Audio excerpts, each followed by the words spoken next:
December 7th, 1941. A date that shattered the morning calm of Pearl Harbor and ignited a fury that would sweep across the Pacific like wildfire. But what happened next on American soil would become one of the most shameful chapters in our nation's history. Over 110,000 Japanese Americans, most of them citizens, were torn from their homes and imprisoned behind barbed wire. Among them were thousands of women whose stories of survival, heartbreak, and unexpected liberation would challenge everything we thought we knew about justice, freedom, and what it truly means to be American. Today, we're diving deep into the untold experiences of Japanese American women during their incarceration and the complex, often surprising emotions they felt when freedom finally came. This isn't just another World War II documentary. This is about the human cost of fear, the weight of injustice, and the tears that flowed not just from joy, but from a pain so deep it would take generations to heal.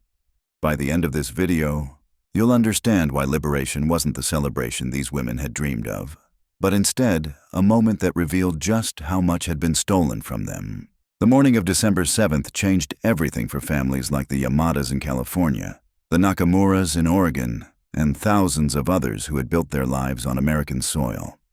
Within hours of the attack on Pearl Harbor, FBI agents were knocking on doors, arresting community leaders, fathers, and business owners without warrants or explanations.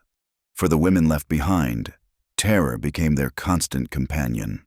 They didn't know if their husbands would return, if they would be next, or what tomorrow would bring. Imagine being 16 years old like Chiyotomi Hiro, watching your father disappear into the back of a government car while neighbors peer through their curtains. Imagine the shame burning in your chest as classmates whisper and point, as friends suddenly won't meet your eyes. The ground beneath these families was shifting, and they could feel it crumbling away with each passing day. Then came Executive Order 9002, February 19, 1942. President Franklin Roosevelt signed away the constitutional rights of an entire population with a stroke of his pen. Families were given just days to pack their lives into suitcases, to sell their businesses for pennies, to abandon the homes they had spent decades building. The order was clinical, bureaucratic, but its impact was devastating. Picture the chaos at train stations and bus depots as thousands of families clutched their meager belongings. Children cried as their pets were left behind. Mothers tried to comfort babies while their own hearts shattered. One young girl remembered her suitcase bursting open at the station, her clothes spilling everywhere as she sobbed in humiliation. Her father, maintaining the dignity that would become their armor, calmly helped her gather her things while their world fell apart around them. These women were loaded onto trains bound for what the government euphemistically called assembly centers. But there was nothing assembled about the fear in their hearts or the uncertainty that stretched ahead like an endless horizon. They pressed their faces to windows, watching America blur past, wondering if they would ever see their homes again. The assembly centers were nothing more than converted racetracks and fairgrounds, where families were stuffed into horse stalls, still reeking of manure. Privacy vanished overnight. Dignity became a luxury they could no longer afford. Women who had once run households and businesses found themselves standing in endless lines for meals, for bathrooms, for any scrap of normalcy in a world turned upside down. But this was only the beginning. The assembly centers were temporary holding pens before the real imprisonment began. Between 1942 and 1945, these women would be scattered across 10 permanent incarceration camps in some of the most desolate corners of America. Places with names that would forever be etched in their memories. Manzanar in California, Minidoka in Idaho, Heart Mountain in Wyoming, Topaz in Utah. Each name a scar, each location chosen specifically for its isolation and harshness. The camps were built in deserts and swamplands, places where dust storms could blind you and temperatures could freeze you or bake you depending on the season. Barbed wire stretched as far as the eye could see, guard towers loomed overhead, and searchlights swept the grounds at night. The message was clear. You are prisoners now. For Japanese American women, the psychological assault was relentless. They had been raised to believe in American values, to pledge allegiance to the flag every morning, to trust in justice and freedom for all.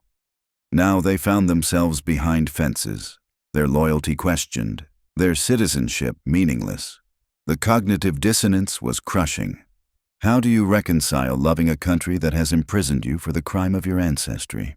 The daily reality inside these camps ground down the human spirit with methodical precision. Families were crammed into single rooms in hastily built barracks with walls so thin you could hear every conversation, every argument, every sob in the night. Communal bathrooms offered no privacy. Mess halls served food that barely qualified as edible. Medical care was substandard when it existed at all. But perhaps the cruelest aspect was how the camps destroyed the very fabric of Japanese-American families. Parents lost authority over their children when everyone ate in communal dining halls and lived under government supervision. Traditional family structures collapsed under the weight of institutional control. Mothers watched helplessly as their children grew up behind barbed wire, their innocence stolen by a government that saw them as threats rather than citizens. The women adapted because they had to. They found work within the camps as teachers, nurses, clerks, and cooks, earning wages that were insulting fractions of what free Americans made for similar work. $16 a month for skilled labor, $12 for unskilled. Meanwhile, the guards watching over them earned hundreds. The inequality was blatant, deliberate, and deeply demoralizing. Yet even in this manufactured hell, the human spirit found ways to survive.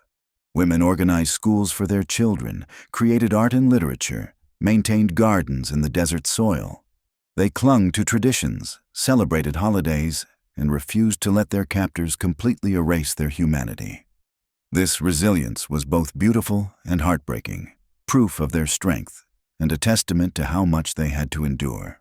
As the war raged on, news filtered into the camps about the heroic service of Japanese-American soldiers. The 442nd Regimental Combat Team became the most decorated unit in American military history. Their sons and brothers fighting and dying for a country that had imprisoned their families.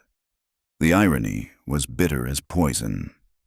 While these women sat behind barbed wire, their loved ones were bleeding on European battlefields to prove their loyalty to America. Letters became lifelines, though they were heavily censored. Women wrote carefully coded messages to relatives outside the camps, their words filtered through government censors who decided what emotions were acceptable, what information could be shared. Even their grief was monitored, their pain subjected to bureaucratic approval. The psychological toll mounted with each passing season. Depression became epidemic. Suicide rates climbed. The Japanese concept of gamen, enduring the seemingly unbearable with patience and dignity, was pushed to its breaking point. Some women retreated into silence, their spirits broken by the relentless assault on their humanity. Others channeled their pain into quiet resistance, maintaining their dignity through sheer force of will. Children born in the camps knew no other reality. They played in the shadow of guard towers, learned to recite the Pledge of Allegiance while imprisoned by the very republic it described. For their mothers, watching innocence bloom and wither behind barbed wire was perhaps the deepest wound of all. As 1944 turned into 1945, rumors began to circulate. The war was ending. Japan was losing. What would happen to them now? Would they be shipped to Japan, a country many had never seen? Would they be allowed to return to homes that might no longer exist? The uncertainty was another form of torture, hope and fear dancing together in hearts already scarred by years of injustice. Then came the news that would change everything. December 17th, 1944. The Supreme Court ruled that loyal citizens could no longer be held in the camps. The exclusion orders that had torn their lives apart were being rescinded. Freedom was coming. But what would freedom look like for people who had lost everything? The announcement rippled through the camps like electricity, but the reactions were far more complex than simple joy. These women had been imprisoned for nearly 3 years. Their homes were gone, their businesses destroyed, their savings depleted. Where would they go? How would they survive? The America that awaited them outside the barbed wire was not the same country they had left behind, and so began the most complicated chapter of their ordeal. Liberation was coming, but it would arrive wrapped in uncertainty, trauma, and a profound sense of loss that would take generations to heal. The liberation process began not with fanfare, but with bureaucratic efficiency that felt almost insulting after years of systematic dehumanization. Camp administrators posted notices on bulletin boards as if announcing a change in meal schedules rather than the end of an American nightmare. Women gathered around these papers, reading the cold, official language that would supposedly restore their freedom. But freedom, they were learning, was not something that could be returned with a government stamp. The War Relocation Authority, the same organization that had orchestrated their imprisonment, now managed their release with the same detached professionalism. Each woman was handed $25, a train ticket to anywhere in the United States, and essentially told to rebuild their shattered lives from scratch.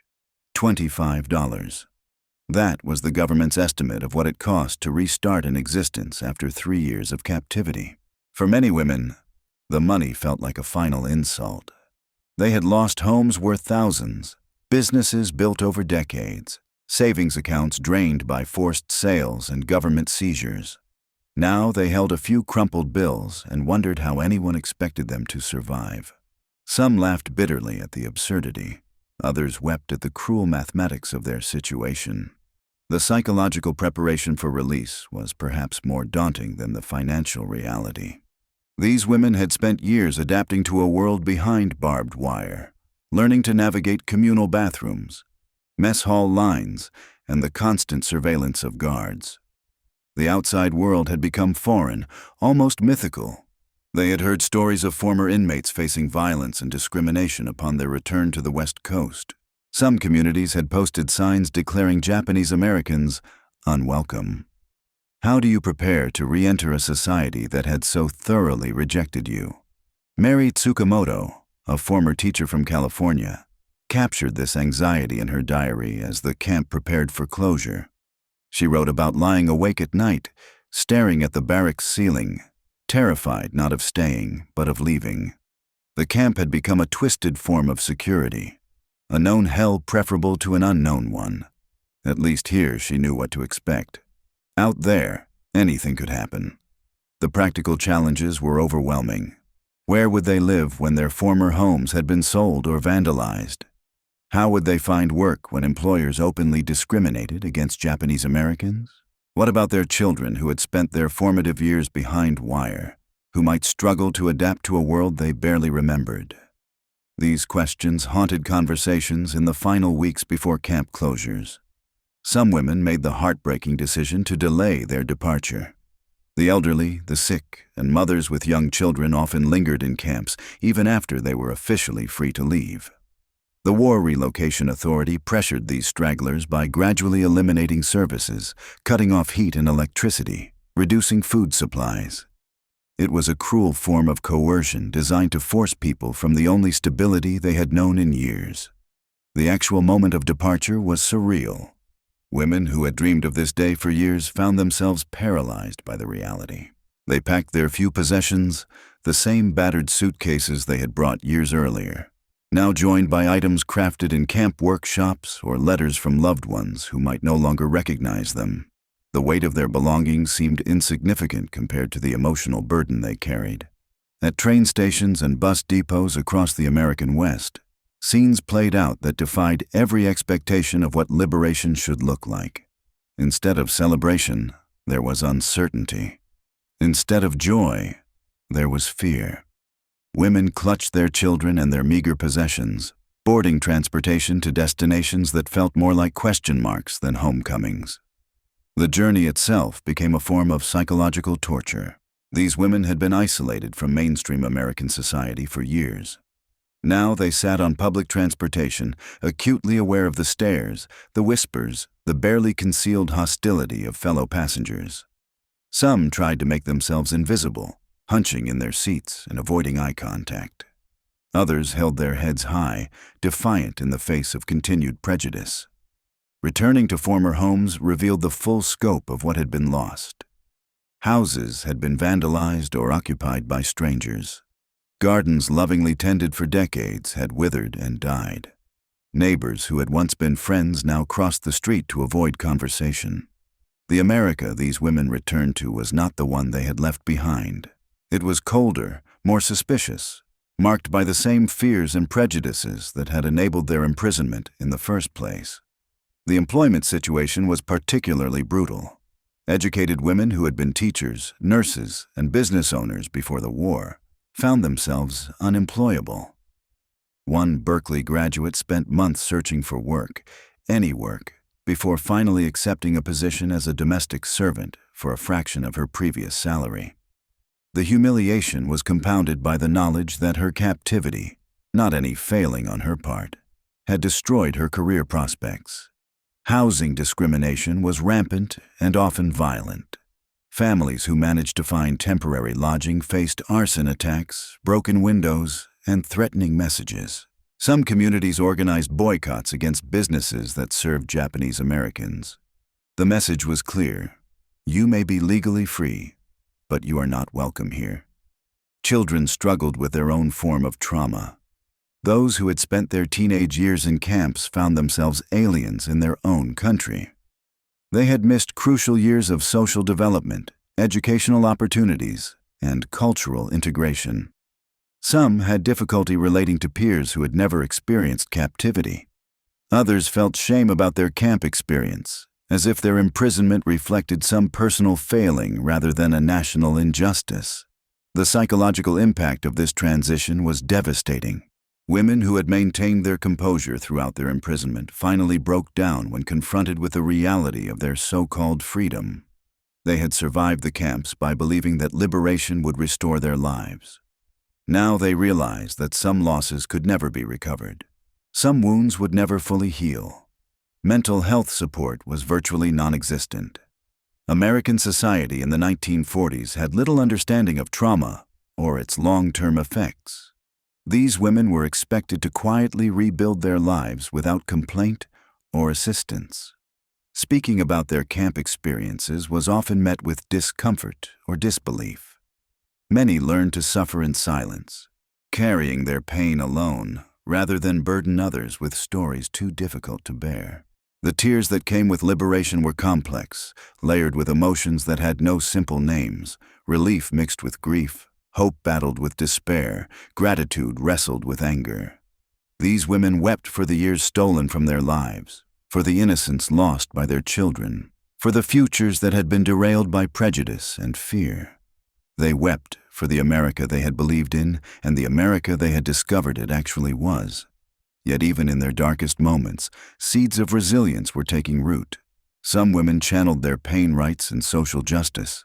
Others focus into activism, becoming early advocates for civil on rebuilding their families and communities, determined to create something beautiful from the ashes of their experience. They established new businesses, returned to school, and slowly began to reclaim their place in American society. The process of healing would take decades, stretching across generations as children and grandchildren grappled with the legacy of their family's imprisonment. But in those first moments of freedom, as tears flowed down faces marked by years of suffering and survival, something profound was happening. These women were not just being released from physical captivity. They were beginning a long journey toward reclaiming their dignity, their voice, and their rightful place in the American story. The camps were closing. The barbed wire was coming down. But the real work of liberation was just beginning. And it would require not just the strength of those who had suffered, but the conscience of a nation finally ready to confront the truth about what it had done to its own citizens in the name of security and fear. The real complexity of liberation revealed itself not in grand moments of celebration, but in the quiet, devastating realities that unfolded day by day. Women who had maintained their composure through years of imprisonment found themselves shattered by kindnesses they had forgotten existed. A simple gesture from a stranger, a clerk who smiled instead of scowled, a neighbor who offered help instead of hostility. These moments of basic human decency hit like physical blows to hearts that had learned to expect nothing. The psychological whiplash was intense. For nearly 3 years, these women had armored themselves against a world that saw them as enemies. They had built walls around their emotions, learned to expect the worst, trained themselves to find strength in isolation. Now, confronted with the possibility that not all of America had abandoned them, those carefully constructed defenses began to crumble. The tears came without warning, triggered by unexpected humanity in a world they had learned to navigate with suspicion. Recovery was not a straight line, but a jagged path marked by setbacks and small victories.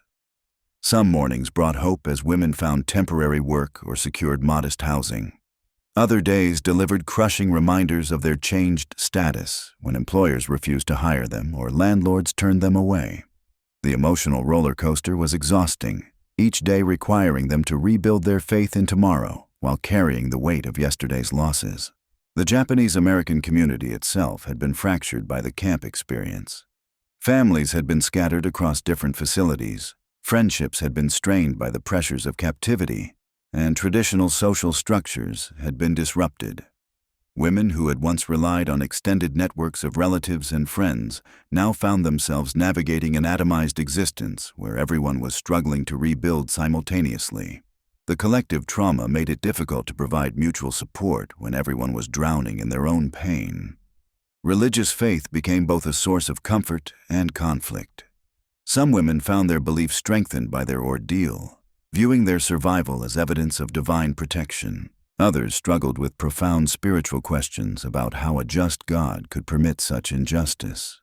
Buddhist temples and Christian churches that had been central to pre-war Japanese American communities were gone or changed.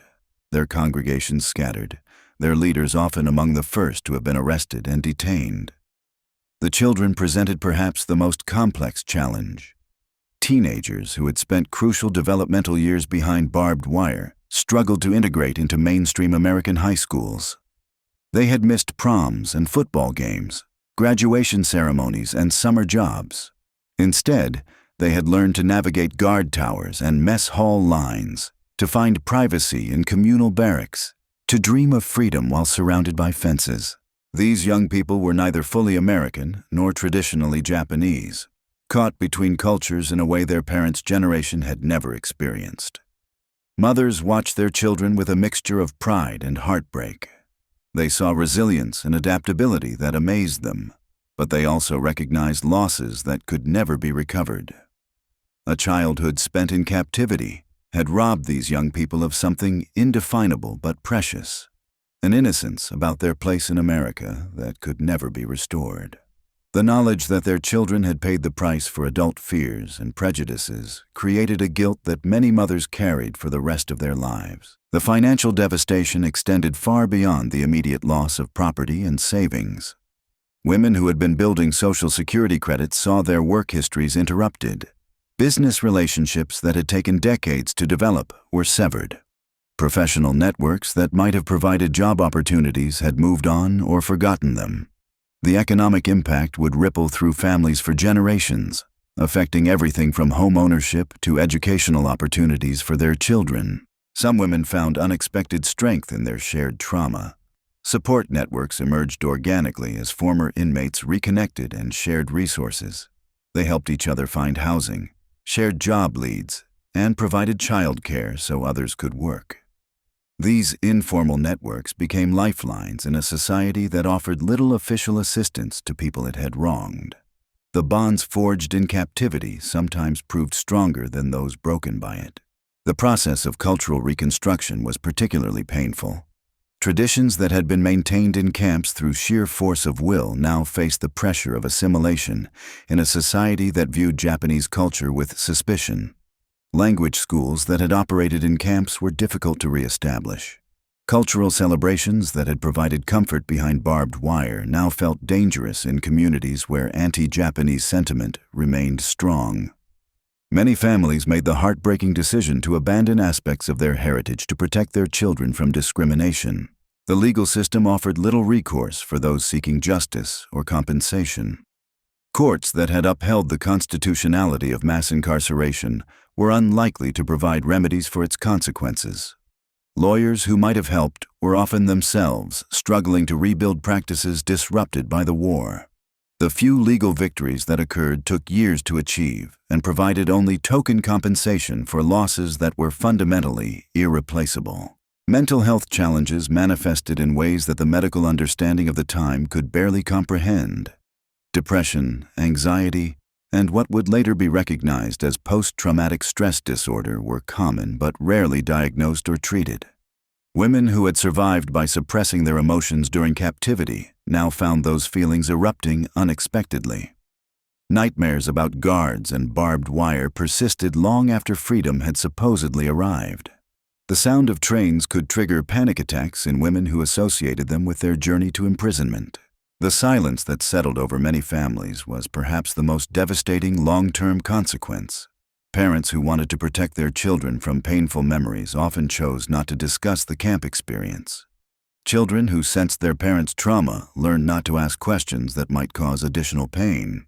This conspiracy of silence meant that crucial family history was lost, that lessons that might have been learned were never shared, that healing that required acknowledgement was indefinitely delayed.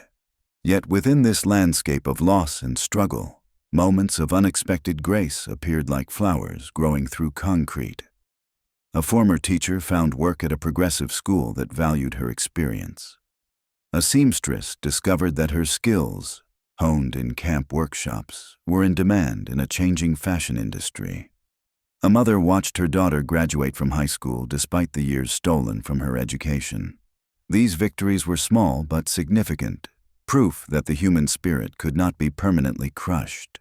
The tears that marked liberation were not just about the past, but about the future that was slowly taking shape. They mourned what had been lost, but also celebrated what remained. They grieved for the America they had believed in while still hoping for the America that might yet emerge. The complexity of these emotions defied easy categorization or quick resolution. They were tears that would be shed for years to come, in private moments when memories surfaced unexpectedly, in conversations with children who finally asked about those missing years, in ceremonies that would eventually honor their sacrifice and resilience. The story of these women's liberation was not one of simple triumph over adversity, but of the complicated process of rebuilding life after systematic betrayal. It was about learning to trust again while remaining vigilant, about finding hope while carrying scars, about creating new forms of belonging in a country that had rejected them. Their tears were not weakness but wisdom, not defeat, but the beginning of a long journey toward healing that would transform not just their own lives, but the conscience of a nation slowly awakening to the price of its fears. The weight of liberation settled differently on each woman's shoulders, but perhaps nowhere was this more evident than in the letters that began arriving at former camp addresses months after the closures. Letters from relatives in Japan who had no idea their American family members had been imprisoned. Letters from former neighbors expressing shock at what had happened. Letters from soldiers returning from overseas who were learning for the first time that their own government had caged the families they had sworn to protect. Reading these letters became another form of emotional assault. Each expression of sympathy, each apology from someone who claimed they never knew, each attempt at reconciliation felt like salt in wounds that were still bleeding.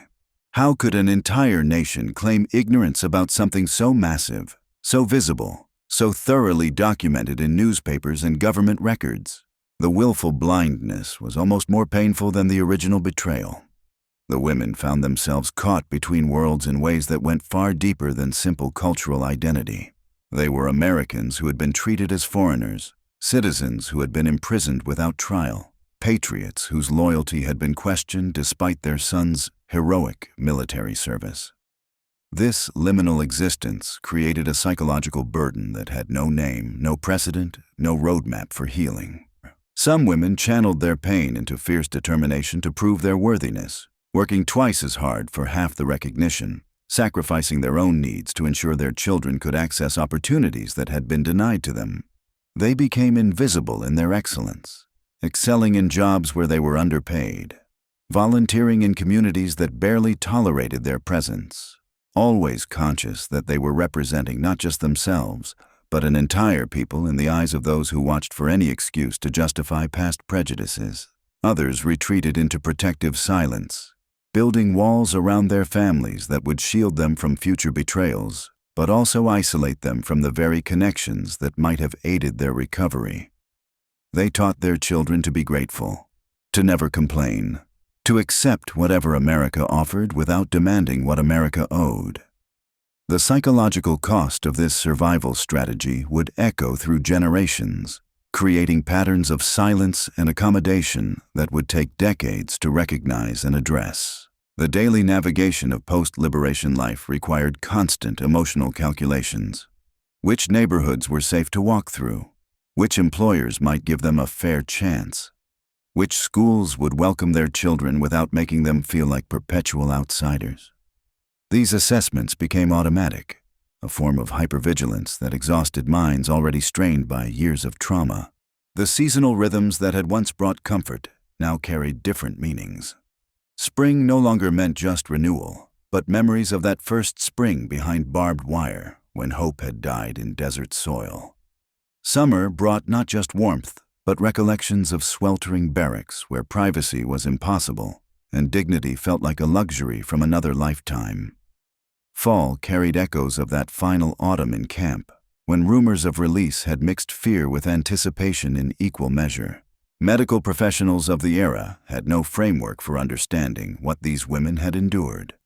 When they sought help for sleeplessness, anxiety, or depression, they were often told to simply move forward, to focus on the future, rather than dwelling on the past.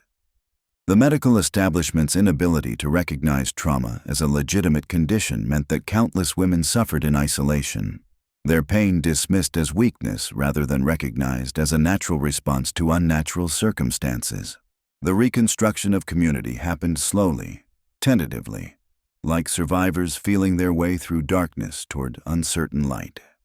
Former camp inmates found each other through networks that operated almost underground, sharing information about jobs, housing, and which areas were safe for Japanese American families. These connections became lifelines, providing not just practical assistance, but psychological validation that their experiences were real, shared, and deserving of acknowledgement. Children who had been young during the camp years began asking questions that their parents struggled to answer. How do you explain to a 10-year-old why their government imprisoned them for being Japanese while simultaneously sending their uncles to die for America in European battlefields? How do you teach children to love a country that had shown them such profound hatred? These conversations, when they happened at all, were masterclasses in emotional complexity that no parenting manual had prepared them for. The economic ripple effects continued to compound years after liberation. Women who had owned businesses before the war found that their former customers had moved on, their market niches filled by competitors who had never faced imprisonment. Professional women discovered that the years behind barbed wire were treated as gaps in their resumes, unexplained absences that made them unemployable in their chosen fields. Many were forced to start over in entirely new careers, their expertise and experience rendered worthless by the stigma of their captivity. The Japanese American Citizens League, which had initially counseled cooperation with the evacuation orders, now faced the monumental task of helping its community rebuild while also grappling with its own role in the disaster. The organization's efforts to secure legal redress and social rehabilitation were complicated by internal divisions between those who believed in quiet perseverance and those who demanded vocal advocacy for justice. Educational institutions presented their own challenges.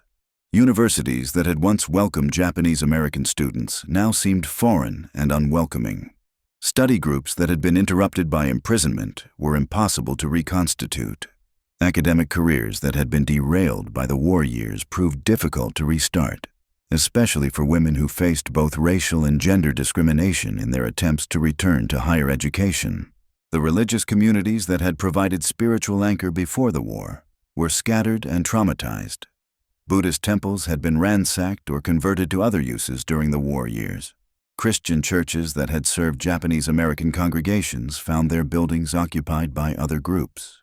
The spiritual leadership that might have guided healing was itself fragmented and struggling with profound questions about faith in the face of injustice.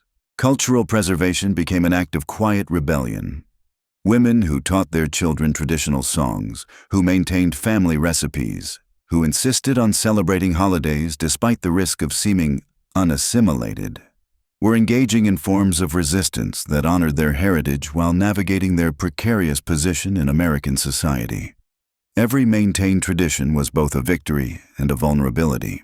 The legal system that had failed them during their imprisonment continued to offer little recourse afterward. Lawsuits seeking compensation moved through courts with glacial slowness, and the few victories that occurred provided only token payments for losses that were fundamentally incalculable. How do you put a price on a childhood stolen, a career destroyed, a community shattered? The inadequacy of legal remedies became another source of frustration and pain. Some women found unexpected allies among Americans who had opposed the camps from the beginning. Quaker groups, civil rights organizations, and individual conscientious objectors offered support that ranged from practical assistance to moral validation. These relationships, while meaningful, were also complicated by the knowledge that such voices had been too few and too quiet when opposition might have prevented the tragedy altogether. The process of reclaiming identity happened in stages, often unconsciously. A woman who had stopped speaking Japanese in camp might find herself humming lullabies in her mother tongue to her newborn child.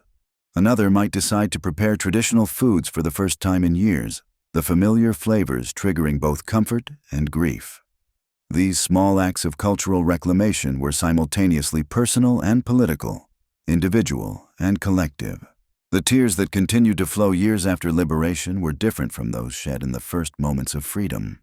They were tears of recognition, of finally understanding the full scope of what had been lost and what remained.